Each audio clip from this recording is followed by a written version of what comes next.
Ay talaga naman, nakakahiya nga naman ito. Attorney Baligod, tinawag na tanga ang isang Rapi Tulfo. Ay wow! Bakit kaya? Naku, mag-iingat-ingat kayo dito kay Rapi Tulfo. Kinakasuhan ang mga kritiko nito. Oh, basahin natin 'to, ha. Tanga talaga itong si Rapi Tulfo.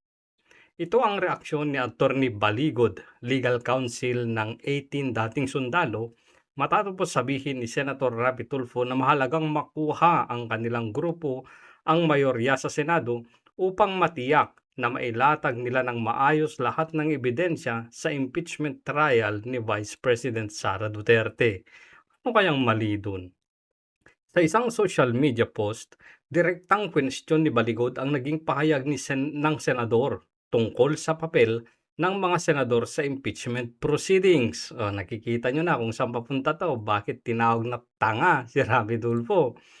Tanga talaga itong si Rapi Tulfo. Hindi senator judges ang maglalatag ng ebidensya. Trabaho yan ng mga congressman prosecutors. Oo nga naman. Kayo yung magwe-weigh ng mga ebidensya, Rapi Tulfo. Hindi kayo yung maglalatag ng ebidensya. Bobo din kasi.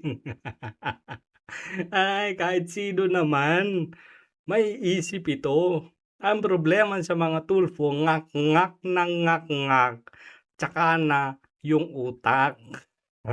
Masyadong pabida, masyadong grandstanding. Ngayon may nasasabi ka na sa impeachment ni Bibi Sara, pero tahimik pa rin kayo sa flood control. Bakit kaya? Ang pahayag ni Baligod ay tugon sa sinabi ni Tulfo sa isang panayam sa DZBB kung saan inuugnay ng senador ang laban para sa mayorya sa Senado na nalalapit na impeachment trial laban kay VP Sara. Ayon kay Tulfo, nais niyang mapunta sa kanilang panig ang mayorya upang masiguro umanong mailatag ang lahat ng ebidensya sa kaso. Para kung sa amin ang majority, mailatag naming maayos lahat ng ebidensya. Hindi nga kayo maglalatag. Kasi kung sila, malamang sa malamang palagi nilang kukontrahin, palagi nilang i-strike down. E di mag-motion kayo, e di kumontra din kayo na hindi yan i-strike down. Alam mo, Rapi Tulfo, kaya nga may pre-trial para doon maglalatag ng eto yung mga ipe-present namin, eto yung mga witness namin, eto yung ganito, ganito, ganyan. Doon pa lang i-accept na, no, kung ano yung mga ebidensyang ilalatag. Hindi sa pagdinig na mismo, Rapi Tulfo. Ilalabas namin lahat ng ebidensya available. And then ngayon, magde-decide ang taong bayan at the end of the day kung sino talaga ang nagsasabi ng totoo o hindi. Kung dapat bang i-convict si Sara o dapat siya i-acquit. At the end of the day, kayong mga judges, senators ang magde-decide. Makikiramdam lang kayo sa sa damdamin ng taong bayan, ganun 'yun. At ito naman, gayunman, lumilitaw na para kay Baligod, mali ang pagtingin na ang senator judges mismo ang may papel sa paghaharap ng ebidensya. Sa ilalim ng proseso ng impeachment, ang House Prosecutor Panel ang nagsisilbing taga-usig at naghaharap ng mga dokumento, testigo at iba pang ebidensya. Habang ang Senado, makinig ka, ay nagsisilbing impeachment court kung saan ang mga senador ay kumikilos bilang mga hukom na maglalatag ng ebidensya. Kaya naging sentro ng diskusyon ang usapin habang nagpapatuloy ang tensyon sa Senado kaugnay ng agawan ng mayorya at minorya. O naayon kay Tulfo ay may direktang epekto na magiging takbo ng impeachment trial. So kung kayo, mas patas, ganon. Paano magiging mas patas kung kayo yung magiging mayorya, Rapi Tulfo? Samantalang itong si Risa Hontiveros, alam naman natin kung ano na ang judgment niyan. Ni Kiko, ni Lacson, ni Tuta, di ba? Ni Erwin, alam na natin. Para naman kay Baligod, Ang mas mahalagang punto ay malinaw na nakasaad sa proseso ng impeachment. Ang trabaho ng mga senator judges ay timbangin at husgahan ang ebidensyang ihaharap sa korte, hindi ang sila mismo ang maglalatag ng mga ito. Wala pang reaksyon si Tulfo kaugnay ng pagpuna na ito. Wala, hindi yan pag nasunog yan. Wala, kakalimutan lang yan, mawawala din yan, gano'n si Rapi Tulfo. O eto, tapos tignan natin ha, umiiyak si Erwin Tulfo na bakit daw parang sira yung sentro, sila yung binabash lang. Tignan nyo, pakinggan natin mamaya si Erwin Tulfo. Tignan mo nga naman yung utol mo kung ano pinagsasabi. Ikaw, bendalo. Ito naman gumagawa ng sariling law, sariling rules. Sila yung maglalatag. Hindi nga kayo. Ano ba yan? Rapi Tulfo naman, senador ka na. Baka hindi mo pa alam hanggang ngayon, senador ka na ho. Patapos na yung unang termino mo. Hindi mo pa rin yata alam na senador ka. Feeling mo nasa radyo ka pa rin at TV, nasa Rapi Tulfo in action ka pa rin. O eto pa isa, Rapi Tulfo, ituturing na bayani si SP kung voluntaryo itong magbibitiw. Pero may pero. May tuturing umanong bayani ni Senador Rafi Tulfo si Senate President Alan Pital Cayetano kung kusang magbibitiw ito sa pwesto alang-alang sa Senado at sa panunumbalik ng kredibilidad ng institusyon. Bakit ba takot na takot kayo na wala kayo sa mayorya? Ha? Erwin Tulfo, Rapi Tulfo. Ba't takot ba? Dahil ba nabanggit ka ng isang testigo na meron kang project na ipinakiusap din sa DPWH? Kaya gusto nyo magbitiw na, tapos sa inyo mapupunta yung beat, ganon? Takot na takot. Bakit kaya? Kung ginagawa niya yan, ginawa niya yan, magbitiw bilang Senate President, hero siya.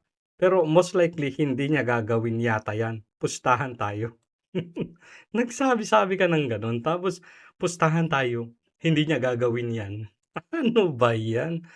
Anong klaseng utak yan? Kinontra mo din yung sinabi mo. Ayon kay Tulfo, magiging makasaysayan at kapuri-puring hakbang kung kusang iiwan ni Cayetano ang pinakamataas na posisyon sa Senado upang anyay paraan niya sa anyay kapakanan ng institusyon. Gayunman, aminado siyang hindi niya nakikitang mangyari ito sa kasalukuyan. Sa kabila nito, nananatiling matatag ang kampo ni Cayetano. Nauna niyang iginiit na buo pa rin ang kanilang hanay sa Senado.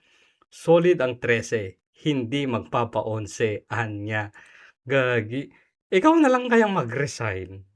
Kayo ba na nanonood sa video na to, kung magre-resign si Rapi Tulfo, hero ba siya? Matutuwa ba kayo? Sige nga, paki-comment. Tingnan nga natin kung ilan yung ayaw sa Tulfo na to. Pakinggan na muna natin itong si Erwin Tulfo bago natin tapusin yung video kasi umiiyak siya dito. 28, alam ko malayo pa yon, pero malapit din no? There are two ways of looking at it. Sa mga tao naghahanap ng alternative aside from let's say the May bata. Dutertes, may mga nagsusulong na tumakbo kayo for Vice President ni Leni Robredo. Is this something that you're seriously considering? Nako, Christian, di ba I already said isang ambush interview.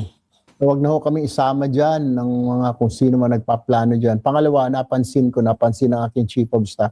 Boss, parang kayo lang ni Sen. Rapi ang laging binabanatan. Kayo lang lagi, hindi. Hindi. Kasama yung lahat ng nasa minority, binabanatan. Mas matindi nga ang banat kay Subiri. Ito naman feeling. Feeling naman na sa inyong mga Tulfo umiikot ang mundo. Hindi. Kayo lang kasi yung maiingay. Natural, chief of staff mo yung magsasabi. Di ano bang papansinin? Di kayo. Ano ba yan? Ba't ka umiiyak na binabanatan kayo? Sabihin mo ba namang bendalo? Anong gusto nyo? Purihin ka. Gusto mong ibendalo. Ha? Ito namang kapatid mo, si Rapi Tulfo, cut the process.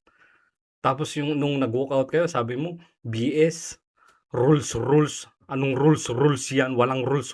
Gumaganyan ka. Tapos gusto mo matuwa sa'yo ang mga Pilipino. Yung mga mga kultong Tulfo.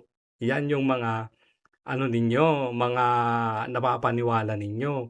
Sa totoo lang, simula nung ano, naging politiko 'tong mga 'to, I mean politiko pala, eh, mas ano ba, parang nabuksan na yung utak at mata ng mga Pilipino na itong mga Tulfo matatapang lang kapag nasa TV at radyo. Pero sabi nila, tumakbo kami bilang senador para mas maraming matulungan. Asan?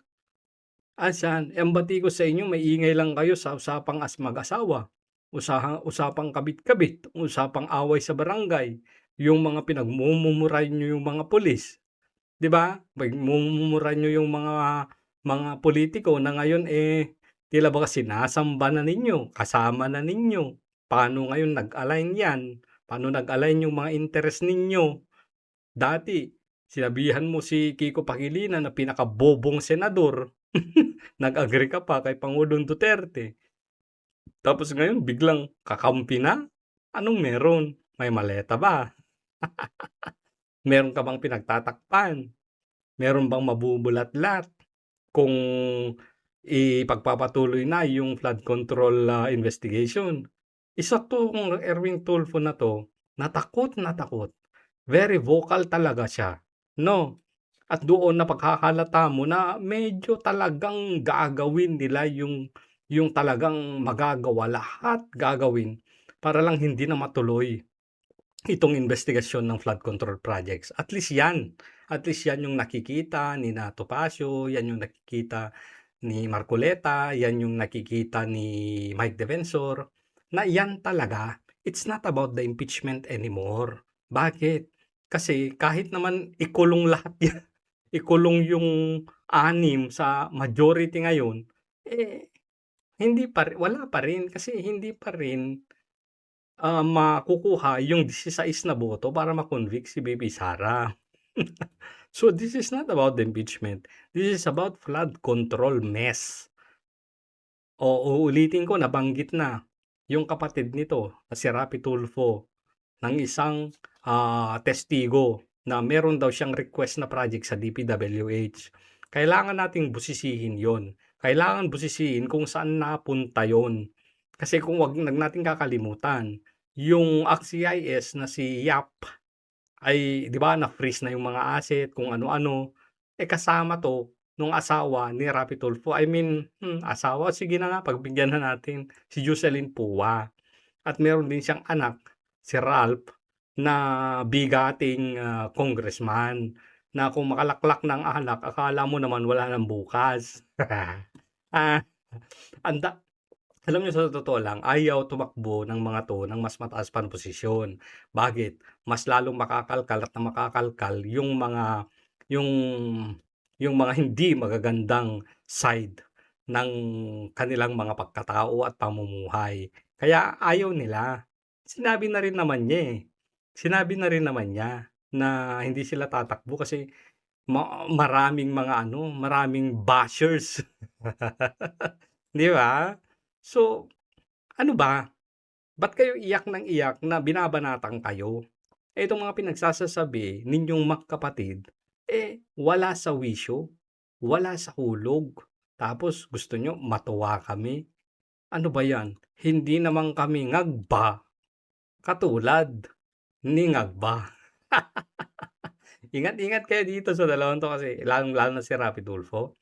Naku, Diyos ko, pinaulanan yung community namin ng kaso. Maging yung mga maliliit na vlogger, nawawalang patawad, pinagkakakasuhan dahil sa pag-criticize nila kay Rafi Tulfo. Kaya mag-iingat yung mga magko-content kasi napagdaanan na namin yan. Halos araw-araw kaming pagbantaan, nakakasuhan, kakakriticize namin sa mga Tulfo.